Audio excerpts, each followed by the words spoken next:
here in Cape Town as part of our project on decent work regulation in Africa. It's a collaboration between the University of Durham, the University of Cape Town and York University in Toronto, and it's been funded by Durham University through the Global Challenges Research Fund. We are interested in how labour standards can be more effectively enforced, and our focus is on the garment sector here in Africa, which is a crucial sector for development in the region, but also often a host to rather poor working conditions. Labour ministries are always, in all countries I've worked in, under-resourced. Simply not enough inspectors to do the job properly. It's regulated, but there is no need to belong to a bargaining council as per law. And a lot of employers are exploiting this because now they're taking the work around the back way. One thing that I think was really good about this workshop was the chance for people from different countries, representing government, business, labor, to all get together in the same room. That doesn't happen very often. It's the starting point of a good network. You will find where labour or tripartite partner structures are more organised in Southern Africa, it tends to be better. There tends to be better dialogue, there tends to be better outcome in collective bargaining councils. The question is how to integrate decent work into the development process. So it's a crucial element of sustainable development. So we're carrying out research here in Lesotho and South Africa, and we've also brought together stakeholders from across the region. It was important to get these different groups together because we're looking at the value of a multi-stakeholder approach to labour regulation. And individually, these people have experience with public regulation.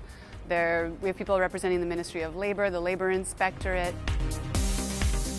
It's a first step in what hopefully would be a longer term network and set of people one can communicate with.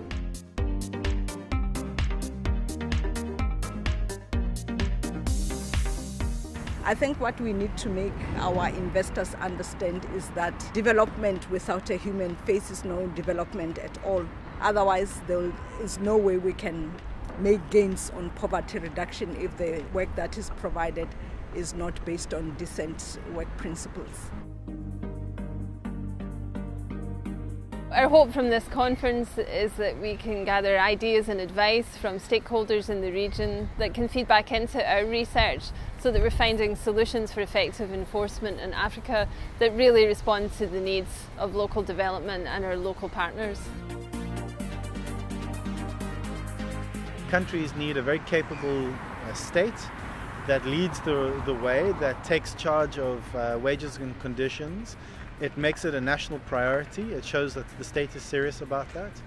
Having said it, there does need to be collaboration. It can't simply be a state task. Where the tripartite settings is much weaker, where labour institutions and labour government departments are also under-resourced, that tends to be more complicated and difficult. And you will find that labour standards adherence is a lot poorer. Organizing for the trade unions is taking a major risk in the EPZ sector because you can end up losing your job and you can not get an employment either. So we would hope ultimately that the standards that we see reflected in international conventions and in local labour laws can be implemented in practice in day-to-day working life. As an ILO official, one of the things that I will advocate for is the new initiatives that are taking place, whereby there is a cross-border collaboration between member states to ensure that the compliance is taking place.